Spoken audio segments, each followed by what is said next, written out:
ഇപ്പോൾ ഷാരോണിന്റെ മാതാപിതാക്കൾ 24 പ്രതികരിക്കുകയാണ്. ഇത് തെളിയിക്കുക എന്നുള്ള ഒറ്റ ലക്ഷ്യം മാത്രമേ ഉള്ളൂ. അത് തെളിയിക്കും, അത് ശിക്ഷിക്കും എന്നുള്ള വിശ്വാസത്തിലാണ്. 100% ഞങ്ങൾക്ക് വിശ്വാസമുണ്ട് 3 പേരെയും ശിക്ഷിക്കും എന്നുള്ളതാണ്. ഓരോ തവണ ഞാൻ ഈ വീട്ടിലേക്ക് വരുമ്പോഴും നമ്മൾ ഒരുപാട് സംസാരിച്ചിട്ടുണ്ട്. അപ്പോൾ അതിൽ മച്ചനിപ്പോൾ വലിയൊരു ആരോഗ്യ പ്രശ്നത്തിൽ കൂടിയാണ്. വലിയൊരു ആരോഗ്യ പ്രശ്നവും അതിൻ്റെ ഭാഗമായി, അതായത് ഈ ഒരു വലിയ നഷ്ടം, അതിനപ്പുറത്തേക്ക് ഒരു ആരോഗ്യ പ്രശ്നം, ഇതിനൊക്കെ എങ്ങനെ ഈ ഫേസ് ചെയ്തേ? ഇത് മോൻ്റെ വിഷയമായിട്ട് ബന്ധപ്പെട്ട് അതുവരെ ഞാൻ ഓട്ടോറിക്ഷയൊക്കെ ഓടി നന്നായിട്ട് നടന്ന ഒരു വ്യക്തിയാണ്. ഇപ്പം എനിക്ക് നടക്കാനോ ഒന്നിനും പറ്റാത്ത ഒരവസ്ഥയായി. മാനസികമായി തകർന്നു, മാനസികമായും ശാരീരികമായും തകർന്നു. ഞങ്ങളുടെ കുടുംബം മൊത്തം തീർന്നു. ഞങ്ങളിനി എന്തിന് ജീവിക്കണം എന്നാണ്.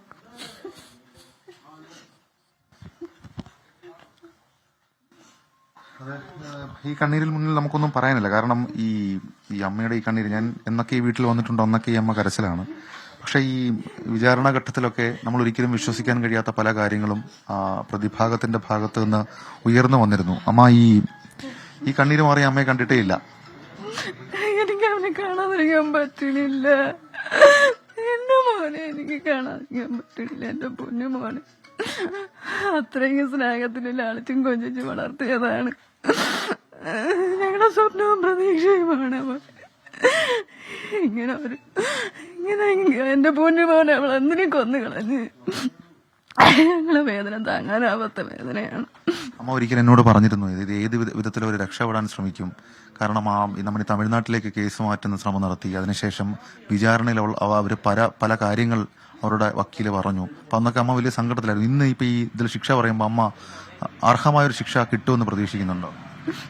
അർഹമായ ശിക്ഷ കിട്ടുമെന്ന് പ്രതീക്ഷിക്കുന്നു. പരമാവധി ശിക്ഷ തന്നെ അവർക്ക് കൊടുക്കണം 3 പേർക്കും.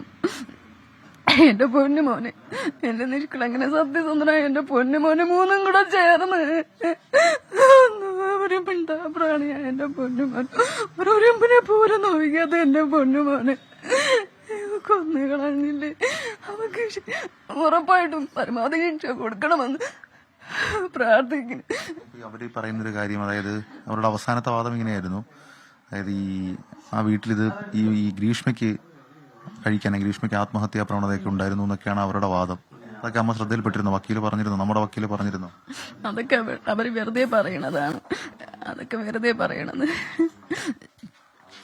അവള് എല്ലാം കരുതിക്കൂട്ടി എന്റെ പൊന്നു മോനെ ചെയ്തതാണ്. അതൊക്കെ അവള് കേസിൽ നിന്ന് ജയിക്കുന്നതിന് വേണ്ടിയിട്ട് വെറുതെ പറയണതാണ്. അങ്ങനത്തെ ഒന്നുമില്ല, അതൊന്നും സത്യമല്ല. 4-ാം തീയതി അവള് വിളിച്ച് മോനെ ഷാരോണിനെ ഇവിടെ നിന്ന് വിളിച്ച് ഫോൺ ചെയ്ത് കേരളത്തിലുള്ള മോനെ വിളിച്ചു വരുത്തി. അവള് കഷായ ചലഞ്ച് നടത്തി. ആ കഷായത്തിൽ എന്തോ മാരകമായ എന്തോ കലർത്തി മോന് കൊടുത്തതാണ്. അവരെ കൊല്ലുക എന്നുള്ള ലക്ഷ്യം മാത്രമേ അവർക്കുള്ളൂ. അതൊക്കെ അതിനകത്ത് വേറെ ഒന്നുമില്ല.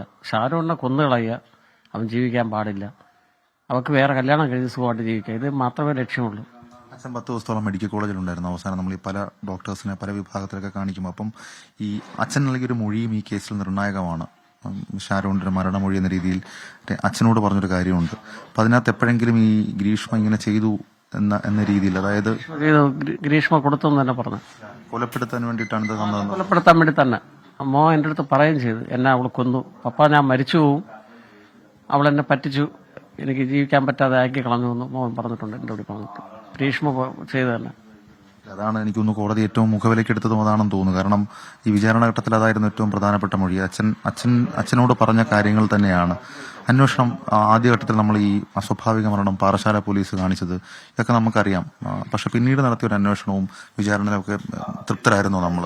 തൃപ്തരായിരുന്നു. ആദ്യം പാറശാല പോലീസിൽ അല്പം ഒരു വീഴ്ച ഉണ്ടായിരുന്നു. പക്ഷെ നല്ല രീതിക്ക് അവർ പിന്നെ സഹായിച്ചിട്ടുണ്ട്. ഈ കേസിന് അങ്ങേയറ്റം എല്ലാ അർത്ഥത്തിലും അവർ സഹായിച്ചിട്ടുണ്ട്. ഞങ്ങളെ ക്രൈംബ്രാഞ്ചും പാറശാല പോലീസ് സ്റ്റേഷനിലെ CS സാറടക്കം എല്ലാവരും ഞങ്ങൾക്ക് സപ്പോർട്ട് ചെയ്തിട്ടുണ്ട് കേസ്.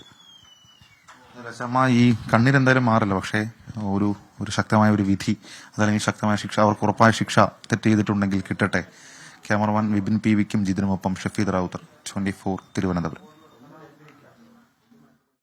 ഷഫീദ് റാവുത്തറാണ് പാറശാലയിൽ ഷാരോണിന്റെ വീട്ടിൽ നിന്ന് ചേർന്നത്.